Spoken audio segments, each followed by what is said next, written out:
Nada há tão grande quanto a humildade.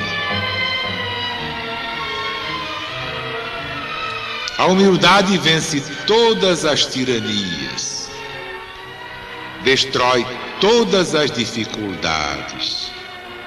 A humildade é irmã gêmea da persistência, filha dileta da força. Quantos humildes tens visto cair? Nenhum. E quantos engrandecidos tens visto precipitados do pedestal, onde orgulhosos se supunham eternos? Nem eu sei.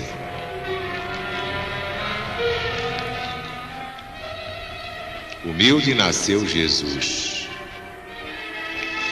Humilde viveu e humilde passou no mundo. E não há maior grandeza do que essa humildade.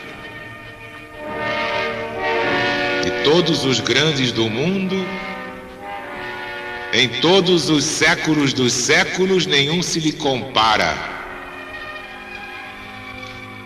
E dentre esses grandes, ainda são relativamente grandes só os que foram humildes e lhe seguiram o exemplo. Só os que na humilhação encontraram grandeza, como só em Jesus encontraram humildade.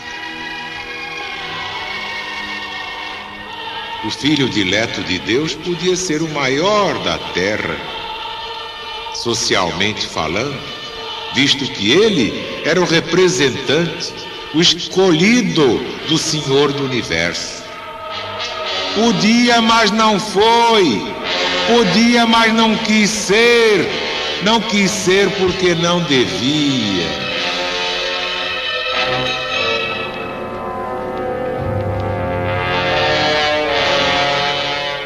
Quis ser humilde entre os humildes, simples entre os simples. Sua ação foi como a do roble. Nasceu da terra, lá de baixo. O roble, ao nascer, pode ser destruído por um inseto, partido por uma criança. Mas não sendo destruído, cresce e se eleva e braceja, deita pernadas e franças, enraiza no solo, procura as camadas subterrâneas, profundas, o suco com que se revigora, com que alimenta as folhas, com que fortalece as raízes e os troncos. Passados tempos, nem o maior vendaval consegue molestar. O Cristo foi assim.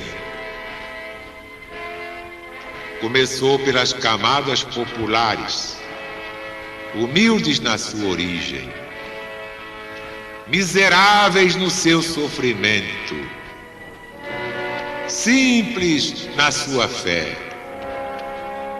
Aí nasceu o rebentão da sua doutrina, aí se fortaleceu, aí frutificou, e daí subiu, robustecendo-se, estendendo os braços, desafiando os vendavais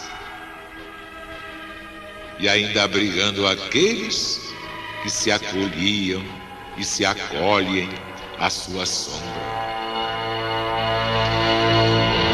Partiu de baixo para cima, dos alicerces para o cume, do nadir para o zênite.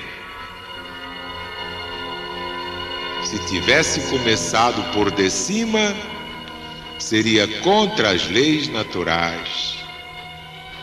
Sua obra não poderia persistir. Ninguém foi mais simples e mais humilde do que Jesus. Mas ninguém como ele é tão grande. Simples e humilde porque é a verdade. Simples e humilde porque é o exemplo. E quem o imitar na sua humildade encontrará elevação. Não há ato da vida que nos imponha tanta ponderação como o nascimento de Jesus.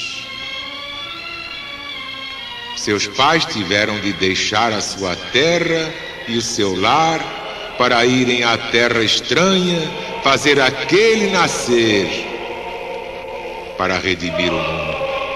E para quê? Para que se cumprissem as profecias. Era preciso que o que havia de dar lugar a todos na casa de Deus nascesse sem lar e sem abrigo. O que havia de dominar os grandes tinha de se manifestar tão pequeno que havia de nascer ao desabrigo, entre os simples e entre os brutos.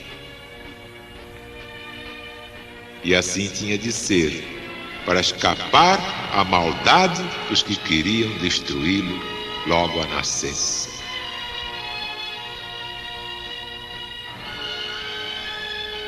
Não podia nascer mais pobre. Se nascesse na rua, ainda teria por teto o céu, por luz as estrelas.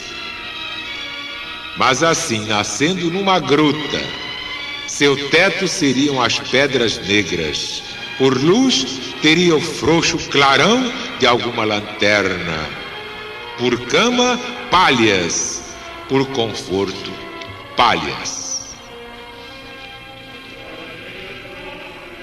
Aquele que havia de ser o abrigo e o conforto universal encontrava-se desabrigado, desconfortado como ninguém, pois até as aves têm o conforto dos ninhos, as feras o conforto do covil.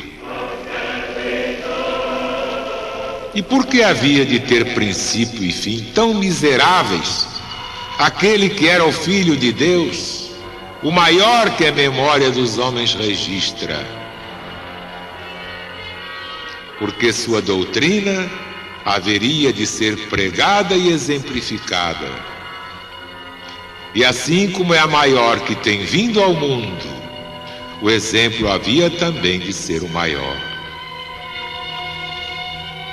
Em Jesus tudo foi grandioso. A humildade, o heroísmo, o sofrimento e a santidade, a doutrina e o exemplo. Ninguém como ele teve maior majestade na sua simplicidade. Jesus sem a gruta de Belém não seria Jesus. Sejamos, pois, humildes, sinceramente humildes, e Ele nos receberá como seus discípulos para sempre.